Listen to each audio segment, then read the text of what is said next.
이 땅을 살면서 부인할 수 없는 문제 하나가 있습니다. 그것은 먹고 사는 문제입니다. 아무리 우리가 신앙을 가지고 있다 할지라도 이것으로부터 자유로워질 수는 없는 것이지요. 우리 인생의 대부분은 다 먹고 사는 문제와 연결되어 있기 때문에 그렇습니다. 좀 더 많이 벌고 좀 더 많은 것을 가지고 살고 싶은 인간의 모습은 어찌하면 당연하고 마땅합니다. 그래서 기독교 신앙은 이 땅의 것을 외면하지 않습니다. 이 땅 아래 저 하늘을 어떻게든 가져와서 살아갈 수 있을까에 대하여 고민하는 것이 신앙이고 믿음이며 이것에 대한 해답을 주는 것이 성경이기 때문에 그렇습니다. 그런데 이 해답은 신약시대 예수 그리스도가 오시고 난 다음에만 주어진 것이냐? 그렇지 않습니다. 예수가 오기 전 구약의 시대에도 이 문제에 대하여 성경은 우리에게 답을 주고 실질적인 해법을 제시합니다. 오늘 본문을 보십시오. 전도서를 읽어갈 때 중요한 구절과 단어가 있지만 무별 여러분, 오늘 전도서 5장 18절과 19절 말씀을 주의하여 살펴보시길 바랍니다. 이렇게 말씀합니다. 사람이 하나님께서 그에게 주신 바 그 일평생에 먹고 마시며 해 아래서 하는 모든 수고 중에서 낙을 보는 것이 선하고 아름다움을 내가 보았나니 그것이 그의 몫이로다. 또한 어떤 사람에게든지 하나님이 재물과 부요를 그에게 주사 능히 누리게 하시며 제 몫을 받아 수고함으로 즐거워하게 하신 것은 하나님의 뭐라고요? 선물이라고 얘기합니다. 분명히 우리 일생 가운데 받아 누려야 될 그 목, 재물과 부요함을 하나님이 능히 우리에게 주셔서 그것을 누리고 살아가는 것, 이것이 선하고 아름답다. 이유는 하나님의 선물이다. 그렇게 얘기합니다. 하지만 이 말씀을 읽으며 우리는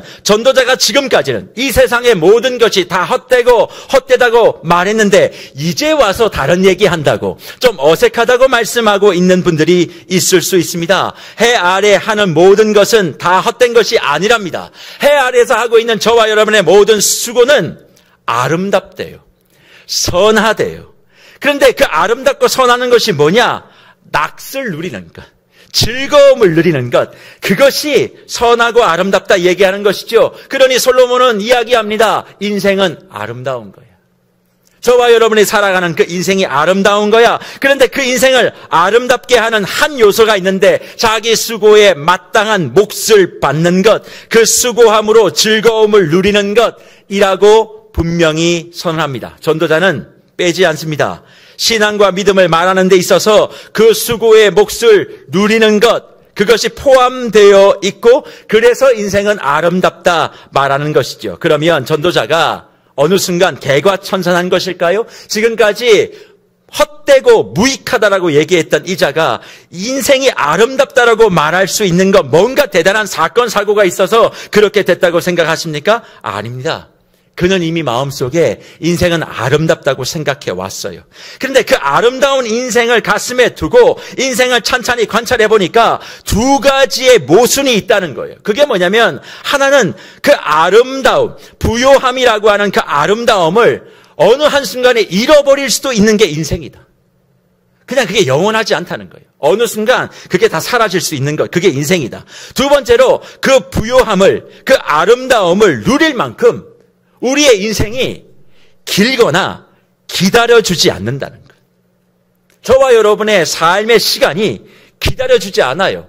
길지 않다는 거예요. 그러니까 누릴 수 있을 만큼의 시간이 되지 못하기에 우리의 인생은 알 수 없다. 그렇게 말하고 있는 것입니다. 그렇지요? 애를 쓰고 수고해서 얻은 우리의 목, 얼마나 즐거운 일입니까? 한 달에 오르는 것은 내 월급 말고는 다 올라요. 내가 받는 돈만 이상하게 안 오르는 것 같아요. 그리고 그럼에도 불구하고 나의 월급날을 기다리죠. 내가 수고한 것에 대한 보상과 몫을 받는 그날을 기다리는 기쁨이 우리에게 있습니다. 그런데 실상 그 월급이 들어오는 날 어떤 일이 벌어집니까? 나는 내가 수고한 돈을 한 번도 만져보지 못합니다. 그냥 숫자로 왔다가 지나갑니다. 그런데 숫자로 들어왔는데, 분명히 들어왔는데 잔고를 보면 0이 되어 있어요.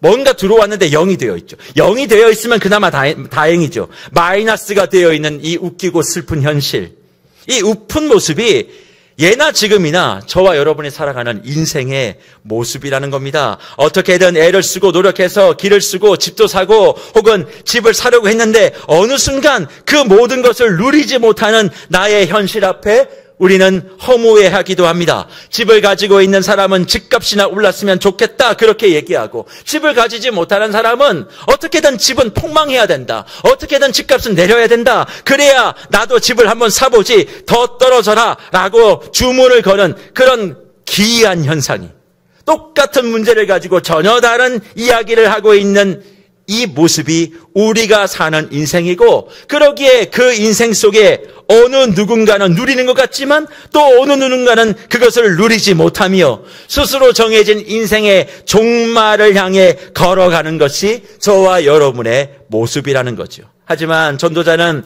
이런 상황 속에 있는 저와 여러분에게 재물과 재산에 대한 문제는 분명히 이것이다 선언하는데 뭐라고 얘기합니까? 하나님의 선물이라고 말합니다.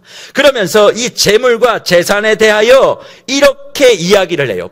오늘 본문 10절 뭐라고 말씀하십니까? 은을 사랑하는 자는 은으로 만족하지 못하고 풍요를 사랑하는 자는 소득으로 만족하지 아니하나니 이것도 헛되도다 밝힙니다. 무슨 말이에요? 재물과 재산은 사람에게 절대 만족을 주지 못한다 그렇게 얘기합니다. 오히려 재물과 돈은 불만을 만든대요. 왜 재물과 돈이 불만의 이유가 되느냐? 그 이유를 11절과 12절에 이어 밝히는데 말씀이 이러합니다. 재산이 많아지면 먹는 자들도 많아지나니 그 소유주들은 눈으로 보는 것 외에 무엇이 유익하랴.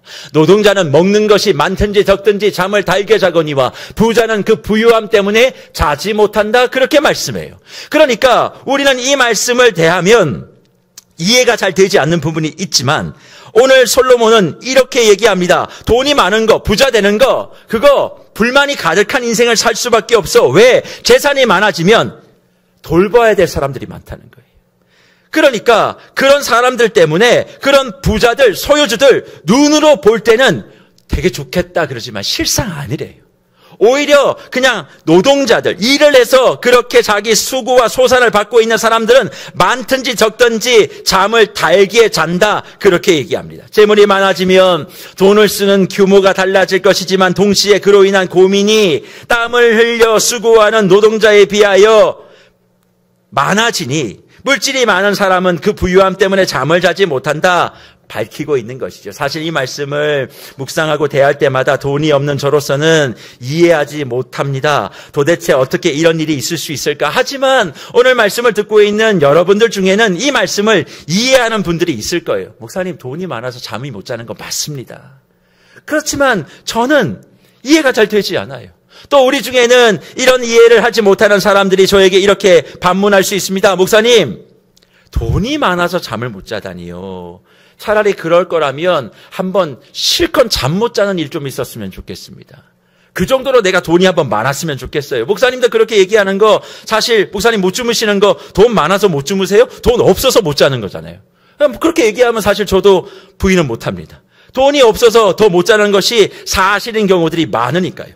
내가 감당할 수 없는 가난과 어려움에 대하여 그래서 치열하게 더 살살할 수밖에 없는 그런 상황, 하지만 점점 더 빈곤해지는 상황 속에 나의 자존감이 바닥이 드러나게 되어지면 잠을 편하게 자지 못하는 경우가 현실에서는 훨씬 더 많습니다.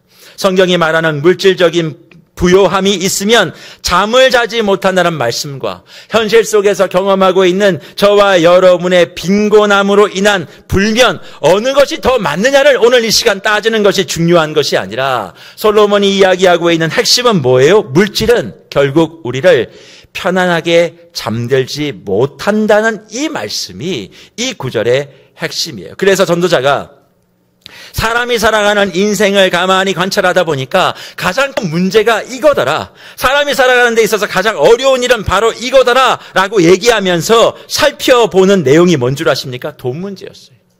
결국 인간이 돈 문제 때문에 굉장히 힘들어하더라. 그렇게 이야기하며 전도서 5장 16절과 17절에 이렇게 증언합니다. 이것도 큰 불행이라.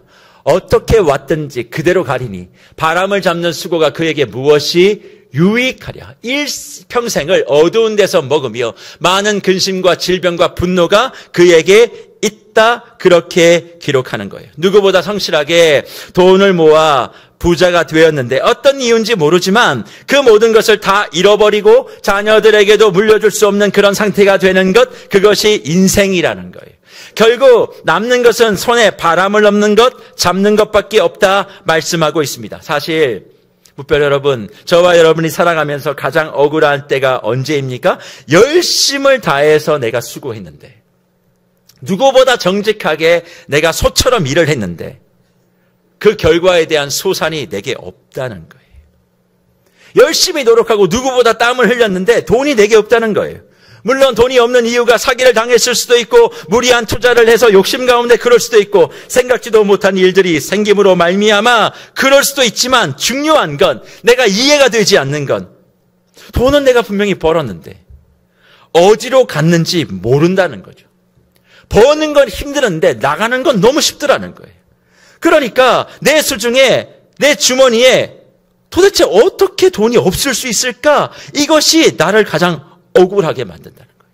누구보다 저축도 하고 근검절약도 하고 힘을 다했는데 이 문제를 풀지 못하니까 전도자가 이 세상의 일평생을 어두운 데서 먹으며 많은 근심과 질병과 분노가 이 물질과 돈에 매여 있는 사람에게 있다, 그렇게 말씀합니다. 그리고 그 사람이 누구냐? 바로 이 말씀을 읽고 있는 저와 여러분이고 이 땅에 있는 사람들의 현실이 다 이러하다 얘기한다는 거예요.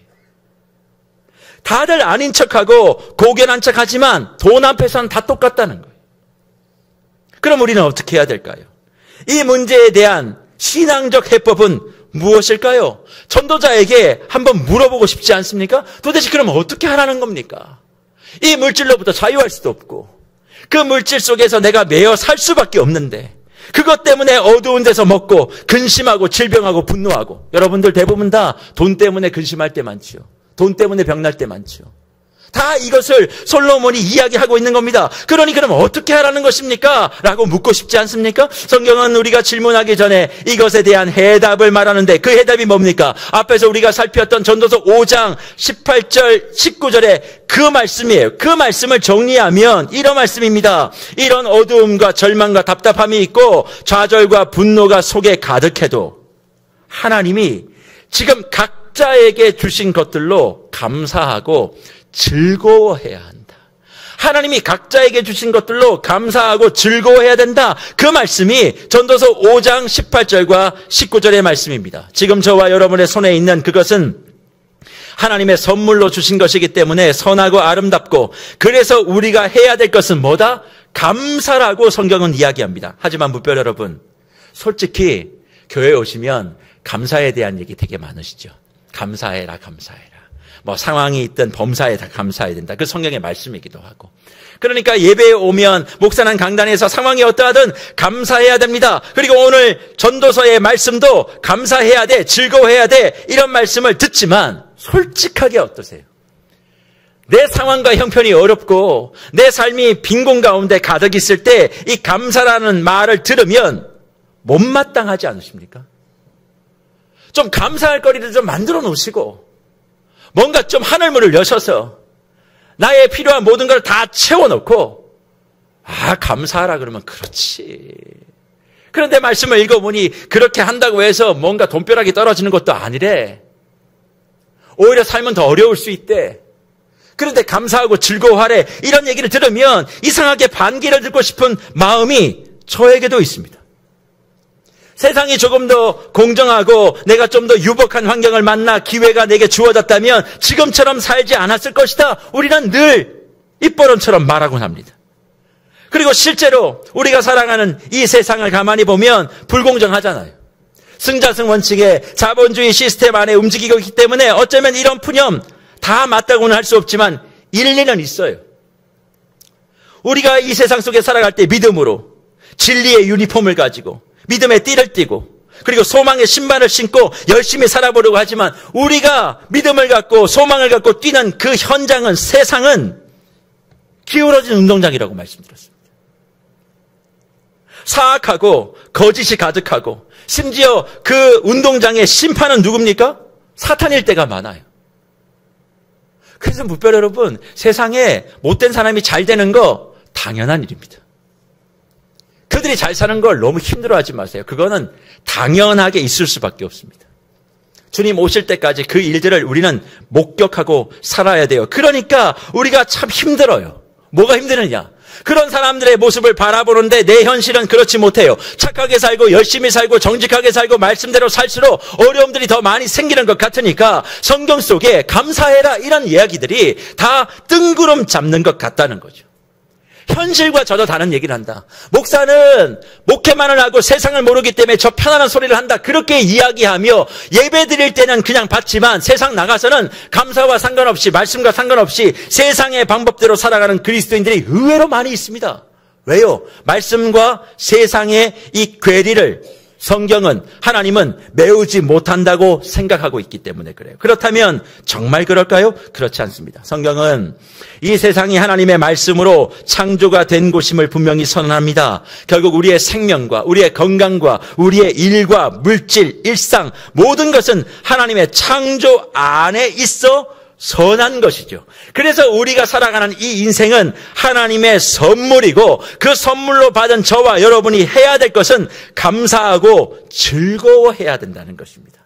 하나님이 주신 선물로 인정해야 감사가 나올 수 있다는 거예요. 그런데 문제는 이런 말들이 현실에서 물질로 인해 따뜻한 연말이 아니라 차가운 겨울을 보내고 있는 저와 여러분에겐 큰 힘도 작은 위로도 되지 않는다는 겁니다.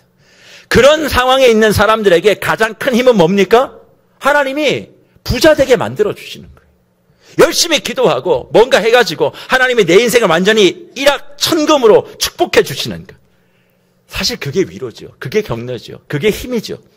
그런데 성경 어디를 뒤져봐도 그런 역사는 나오지 않는다는 거예요.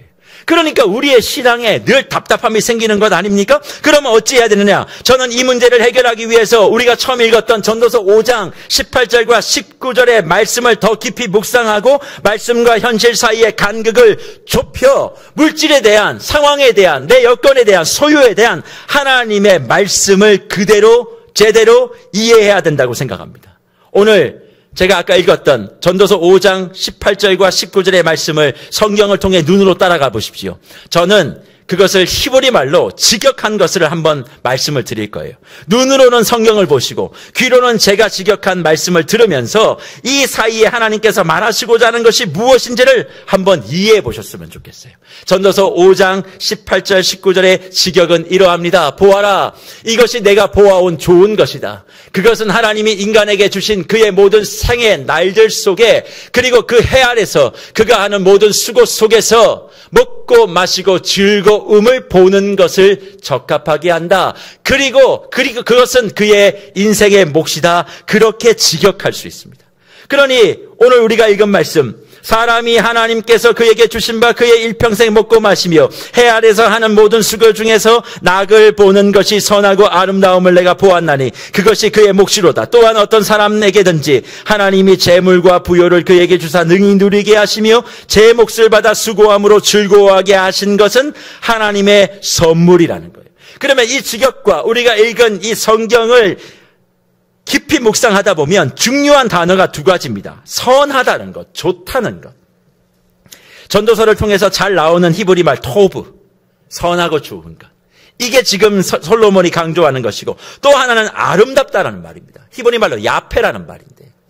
그리고 인생은 아름답다. 그러니까 선하고 좋은, 하나님이 우리에게 주신 이 인생은 아름다운 선물이야, 그렇게 말하고 있어요. 그러면 이 말씀 속에서 솔로몬이 지금 얘기하고 싶은 핵심이 뭘까요? 물질이 많고 적음으로 바라보면 안 된다. 물질을 양으로 보면 안 된다는 거예요.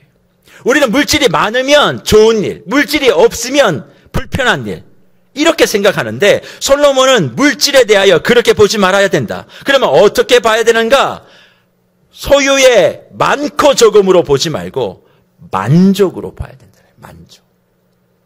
나의 인생을, 나의 물질을 만족으로 봐야 된다. 만족의 표현이 뭐냐? 그게 바로 즐거움과 기쁨이라는 거예요. 그러니까 내가 많이 없어도 내 삶에 하나님이 주신 선물이라고 하는 인식에 대한 만족이 있는 사람은 자신의 삶을 기쁨과 기쁨과 즐거움과 감사를 누리며 살게 된다는 거죠.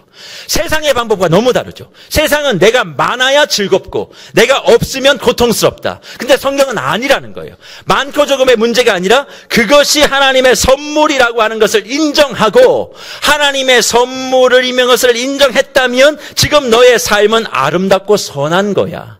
그것에 대하여 만족감이 있으면 그 인생이 즐거운 인생, 기쁨의 인생이라 말씀하는 겁니다. 그래서 솔로몬은 인생의 손의 물질은 바람과도 같은 것이니 그것으로 인하여 핵심은 뭡니까? 잠을 못 자는 일은 없어야 된다. 그 얘기를 하는 거예요.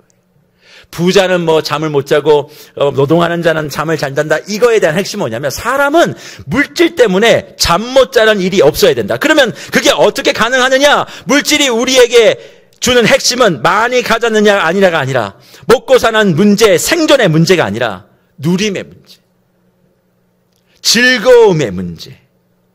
결국 이것이 하나님이 선물로 우리에게 인생을 줬던 궁극적인 목적. 고생하라고 하나님이 저와 여러분에게 인생을 준 것이 아니라 즐거움을 누리라고, 아름다움을 맛보라고 그렇게 인생을 줬고 그것이 하나님이 허락한 선물이라 말씀하고 있는 것입니다. 다시 말해 삶의 즐거움을 우리 모든 인간에게 하나님은 주셨어요. 그러니까 모든 인간은 하나님의 선물을 받은 사람입니다. 즐거움을 누려야 될 선물을 받은 사람, 그리고 그 선물을 받았기에 사람은 나의 수고와 노동 속에서 하나님이 선물 속에 담아두었던 뭘 찾아요? 즐거움을 찾아가며 사는 인생이에요. 돈을 많이 벌고 부자 되고 축복받는 인생이 아니라 이미 하나님이 주신 선물 속에 나의 수고와 나의 노력과 나의 노동을 통하여 뭐 하는 거예요? 즐거움을 찾는 거라고요. 즐거움을 찾는 인생이라 말씀합니다. 물론 전도자는 노동에 대하여 일에 대하여 부정적으로 말을 했었기 때문에 지금 이렇게 말씀을 하는 것이 어색할 수 있겠습니다만 지금 말하는 것은 즐거움을 위해서 많은 일을 해라. 혹은 일을 많이 해서 부자가 되라. 그런 이야기 아닙니다. 부자 되고 싶은 그런 생각과 욕심을 버리면 행복해진다. 그것도 아닙니다. 그럼 무엇일까요? 일상의 모든 일들이 나를 배신할 수 있고 내가 노력하고 힘을 다했지만 손에 잡히지 않는 물질이 있다. 그리고 또 그 물질의 풍성함을 너희가 몫으로 받는다 할지라도 어느 한순간에 날아갈 수 있어. 하지만 중요한 건 뭐야? 그 노력과 땀과 일 속엔 분명히 삶의 기쁨이 숨어 있고 그 기쁨을 찾아내어 누리는 인생이 예수 믿는 인생이라 말씀하는 것입니다. 그렇습니다. 전도자를 통해 주님은 말씀하고 싶으신 거예요. 지금 너의 상황이 경제적으로 힘들고 버겁고 언제쯤 이 빈곤으로부터 벗어날 것인가? 그래서 그것을 해결할 수 있다라고 하는 세상의 수많은 소식들이 너희를 현혹할 때 그것에 현혹하지 마. 그렇게 하면 엄청나게 부자가 된대, 엄청나게 뭔가 보상을 받을 수 있대. 그런 것들에 현혹되지 말고 너의 일생 속에, 너의 지금 삶의 터전 속에, 네가 감당하고 있는 그 일 속에 이미 있고 이미 들어있는, 그래서 찾을 수 있는 그 기쁨을 찾아 취하게 되는 것. 이것이 바로 하나님이 우리에게 주신 선물을 누리는 인생이고 지금 힘들고 어렵고 답답한 시간을 극복하는 힘이다 말씀해 주시는 겁니다. 사랑하는 묵별 여러분, 여러분들은 지금 한 해를 마무리하는 지금 시간, 올 한 해 여러분이 주어진 일터를 생각할 때 답답한 것도 있으시지요. 그리고 마음이 힘든 것도 있으시지요. 마음속에 풀어지지 않은 그 문제 때문에 정말 숨이 막힐 것 같습니다. 그렇게 말씀하시는 분들 계시지요. 하지만 기억하십시오. 지금 저와 여러분이 서 있는 삶의 터전과 그 일터는 하나님의 선물인 줄 믿습니다. 비록 우리가 창세기 1장과 2장의 아름다움이 3장의 죄악으로 말미암아 파괴되어 있지만 말씀드렸어요. 파괴된 거지 완전히 사라지거나 없어진 건 아닙니다. 하나님이 우리의 삶에 창조할 때 주셨던 그 기쁨과 즐거움의 흔적은 여전히 저와 여러분의 인생과 일터 속에 남아 있는 거예요. 그런데 그것을 발견할 수 있는 사람이 누구냐? 예수를 만난 사람, 예수를 믿는 사람. 그 사람이 영의 눈을 뜨면 똑같은 환경과 어려운 상황이라 할지라도 그 속에 내가 알지 못했던 하나님이 주셨던 그 기쁨과 즐거움의 시간이 발견되어지고 그것이 발견되어지면 그 기쁨을 찾아 누리게 되어지는 인생으로 전환된다는 겁니다. 내가 많은 것을 못 가져도 그래서 행복할 수 있습니다. 예수님 때문에. 예수가 나에게 구원을 주는 것 때문에 기쁘기도 하지만 예수를 만남으로 내 영안이 달라져 내 인생에 보지 못했던 즐거움, 누리지 못했던 그 기쁨을 내가 발견하게 되니까 만족스러운 거예요. 내 인생이 이렇게 좋은 인생이었구나. 내가 저 옷은 못 입고 다녀도 내 인생이 이렇게 멋진 인생이었는데 이것이 고백되어지니 그의 삶은 아름다운 삶으로 환경은 그대로이지만 향기 나는 인생으로 변화된다 말씀하고 있지 않습니까? 그런데 많은 신앙인들이 솔직히 이렇게 살지 못합니다. 항상 결과에 대한 어려움, 경제적으로 힘들고 팍팍한 삶에 대해서만 집중합니다.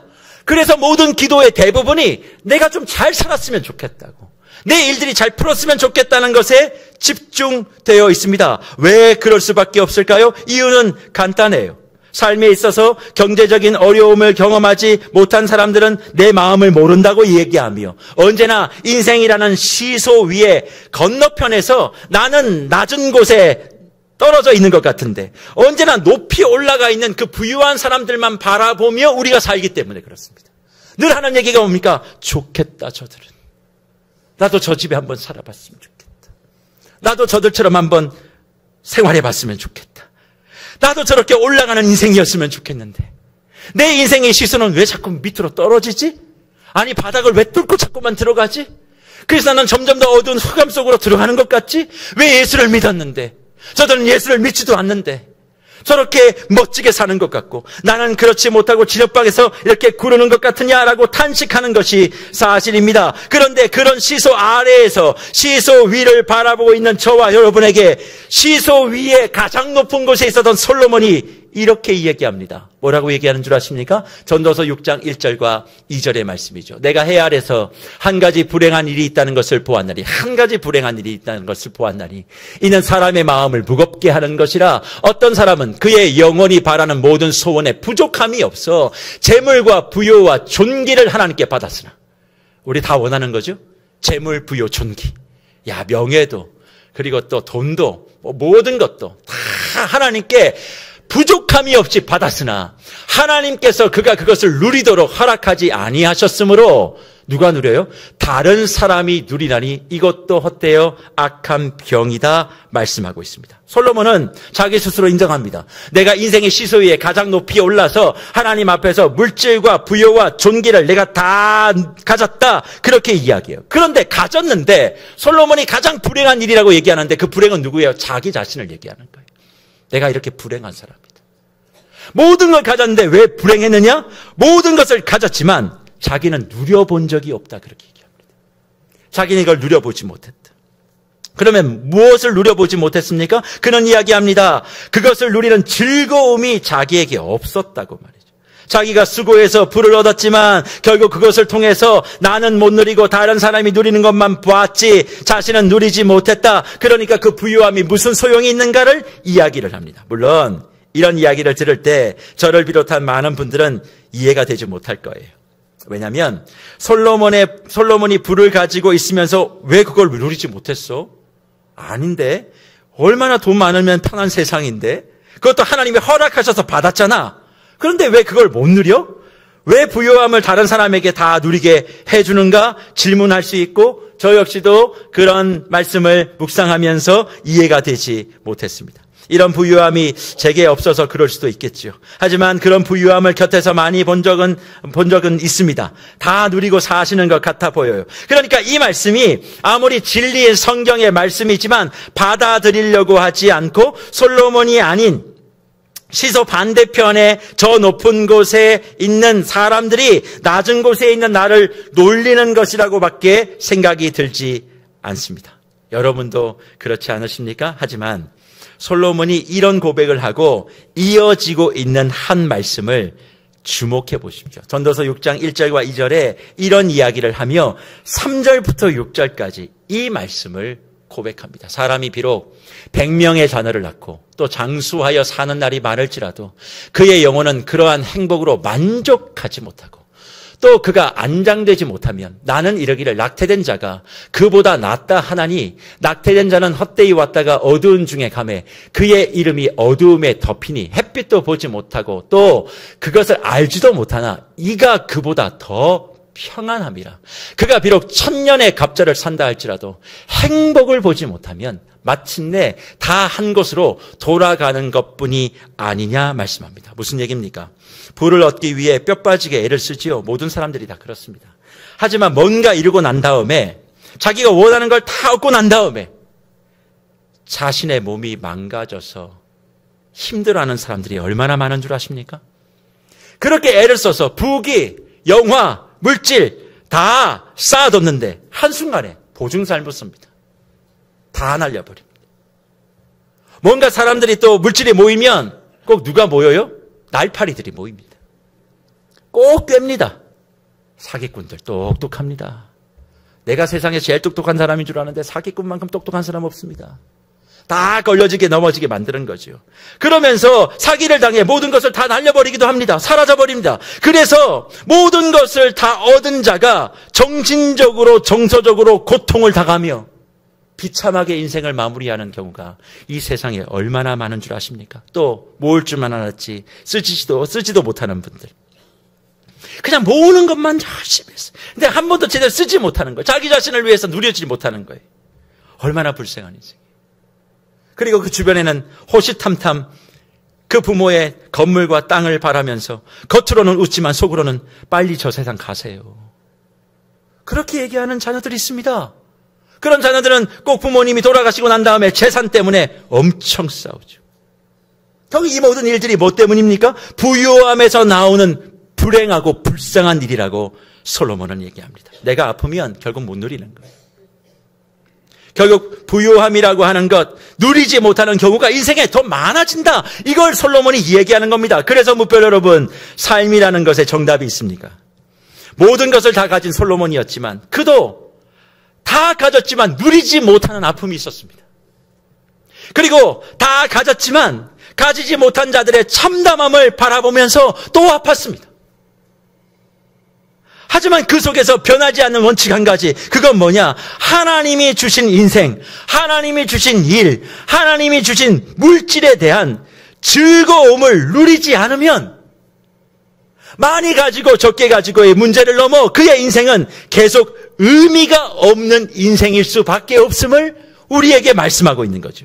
그러면 우리가 그렇게 원했던 시소 건너편의 삶도 이렇다면 우리는 어떠한 삶의 방향을 설정하고 우리에게 주어진 인생을 걸어가야 될까요? 그 해답은 전도서의 마지막 부분에 가 있지 않고 전도서의 중간 부분에 있는데 그 말씀이 전도서 7장 14절에 이 말씀입니다. 형통한 날에는 기뻐하고 곤고한 날에는 되돌아보아라. 이 두 가지를 하나님이 병행하게 하사 사람이 그의 장래의 일을 능히 헤아려 알지 못하게 하셨다 말씀하고 있습니다. 하나님이 우리 인생 가운데 두 가지를 병행하게 하셨대요. 한 가지는 뭡니까? 형통한 날에 기뻐하는 것. 저와 여러분의 삶 가운데 생각지도 못했던 그런 은혜와 축복이 있을 때 기뻐하는 것 당연한 겁니다. 좋은 일 있을 때 웃는 거 너무 당연한 거죠. 이거는 시키지 않아도 합니다. 그런데 이건 잘 못해요. 공고한 날에는 뭐 하라고요? 되돌아보는 거예요. 되돌아본다는 말이 무엇입니까? 이것은 다른 얘기가 아닙니다. 힘들고 어려울 때 너의 삶을 되돌아봐. 하나님이 너의 삶의 그 어려움 속에, 답답한 속에 숨겨두었던 즐거움과 기쁨을 찾아보라는 것입니다. 어렵고 힘들다고 흑암을 저주하고 있는 시간에 촛불 하나를 켜서 내 인생에 이런 즐거움이 있었는데 몰랐네. 저런 기쁨이 있었는데 내가 지나쳤네. 그거를 발견하여 그 공고함의 시간, 너의 영혼이 공고함으로 떨어지지 말고 만족함으로 기쁨 가운데 즐거움 속에 너의 삶을 누리고 살아. 너의 삶은 아름다운 인생이야. 너의 삶은 복된 인생이야. 그것을 우리에게 말씀하고 있는 것 아니겠습니까? 그래서 하나님의 창조는 아름다웠습니다. 물론 창세기 3장에서 죄가 들어와 모든 것이 다 엉망이 되어졌지만 그리고 그 저주의 흐름이 로마서 8장 20절에 바울이 고백하는 지금까지 흘러오는 것 부인할 수 없습니다. 하나님은 세상을 아름답게 만드셨지만 저와 여러분의 죄 때문에 이 세상은 지금도 엉망진창의 모습으로 움직여가고 있어요. 하지만 기억하십시오. 그 엉망진창의 모습도 하나님의 섭리 안에서 움직이고 있다는 겁니다. 하나님이 그것을 통제하고 관리하고 계신다는 거예요. 그렇다면 저와 여러분을 향한 하나님의 통제와 섭리도 똑같지 않겠습니까? 어려운 일이 있고 실패가 있어도 하나님은 저와 여러분을 향해 아름다운 인생을 말씀하셨고, 그리고 기쁨과 즐거움을 인생 속에 선물로 주셨어요. 그것을 찾아가며 인생을 좀 누리라고 말씀하고 있는 것 아닐까요? 힘들고 어려운 것만 집중하지 말고 너의 삶에 즐거움이 있어. 너의 삶은 아름다운 인생이 될 거야. 아직 그의 삶의 끝을 가보지 못했잖아. 그러니까 지금, 곤고한 지금, 어려운 지금 돌아봐. 하나님이 나에게 어떻게 역사하셨는가도 돌아봐야 되지만 너의 인생 속에 기쁘고 즐거운 일이 얼마나 많았는지, 그것이 믿음의 눈을 뜬 사람들에게 발견되어지고 그것을 발견한 사람만이 아름다운 인생을 살아갈 수 있다 말씀하고 있는 것 아닙니까? 그런데 이 원리를 잘 이해하지 못하니까 하나님께서 쓰신 기가 막힌 방법이 있습니다. 그게 뭘까요? 독생자 외아들 아기 예수를 이 땅에 빛으로 보내신 거예요. 어둠 가운데 있는 이 모든 상황을, 나쁜 상황 속에 있는 모든 일들을 기쁨과 소망으로 바꾸어갈 능력을 구주 예수님께 부어 이 땅에 보내셨습니다. 그래서 말구요와 같은 저와 여러분의 인생에 그분이 빛으로 들어오셔서 밝히시는 거예요. 뭘 밝히실까요? 물론 맞습니다. 죄와 사망의 권세로부터 구원의 빛과 생명의 빛을 밝히셔서 우리를 영원한 생명을 얻는 사람으로 만들어주신 것, 네, 맞아요. 구원의 빛을 비추어 주셨습니다. 하지만 저는 말씀을 묵상하며 아기 예수가 우리의 인생과 이 어두운 세상 가운데 오시며 비추어진 빛을 통해 뭘 보기를 원하실까? 인생이 아름답다는 거예요. 나의 인생에 하나님이 선물로 주신 기쁨과 감사가 많다는 거예요. 그걸 좀 보라고 아기 예수를 이 땅에 보내어 성탄절을 보게 하시고, 이 성탄 주일에 저와 여러분의 삶에 힘들고 어렵지만 주님, 이 기쁨이 있었습니다. 이 즐거움이 있었습니다. 내가 지금 가진 것은 없어도 주님이 주신 것에 대해 나는 만족합니다. 그러니 감사가 나오고, 그 감사를 또 기뻐 받으시며 주님은 나의 인생을, 여러분의 인생을 더 멋진 길로 한 걸음 두 걸음 인도하고 있는 것 아니겠습니까? 그래서 성경 66권의 결론과도 같은 요한계시록 20장, 22장, 20절, 21절은 이렇게 증언하는 것이죠. 이것들을 증언하신 이가 이르시되 내가 진실로 속히 오리라 하시거를 아멘. 주 예수여 오시옵소서. 주 예수의 은혜가 모든 자에게 있을지어다. 아멘으로 마치는 것입니다. 이미 한번 오셔서 죄의 문제를 해결하시고 이제는 영원한 재창조의 완성을 위해 오시겠다는 예수 그리스도를 이제는 음성으로 우리에게 보게 하시며, 눈으로는 성탄에 태어나신 아기 예수를 보며, 그렇지, 우리의 인생은 아름다워. 내가 지금 좀 없어도 하나님의 선물을 받은 인생이야. 나는 너무 고맙고 감사해 라고 고백하며 다시 오실 예수를 준비해야 된다는 거예요.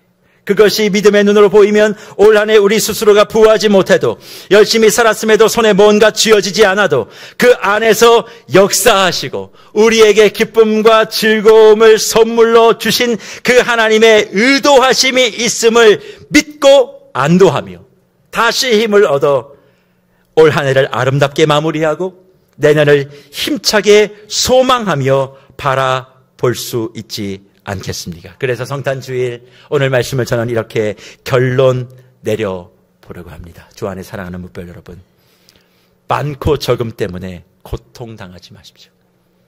분명히 하나님의 때가 있습니다. 열심히 수고를 하시고 하나님의 말씀대로 애를 쓰십시오. 그러나 지칠 때가 있으시지요? 그때 돌아보십시오. 아기 예수의 탄생의 촛불을, 생일날 우리가 케이크에 초를 올리지 않습니까? 그 초가 내 안에 들어왔다 생각하시고 아기 예수의 탄생의 초로 나의 한 해를 돌아보십시오.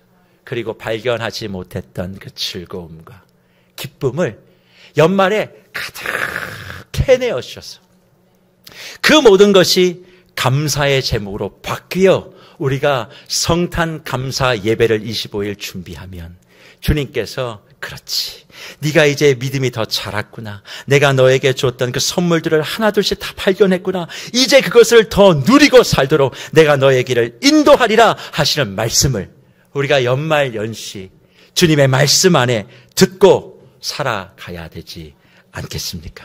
힘들고 어려워도 또 이 말씀이 뭔가 내 현실과 괴리가 있는 것 같아 보여도 말씀의 진리임을 믿는다면 주님이 주신 것으로 나는 만족하고 놓쳤던 것 다시 이번 성탄에 다시 찾아 발견하여 누리겠습니다.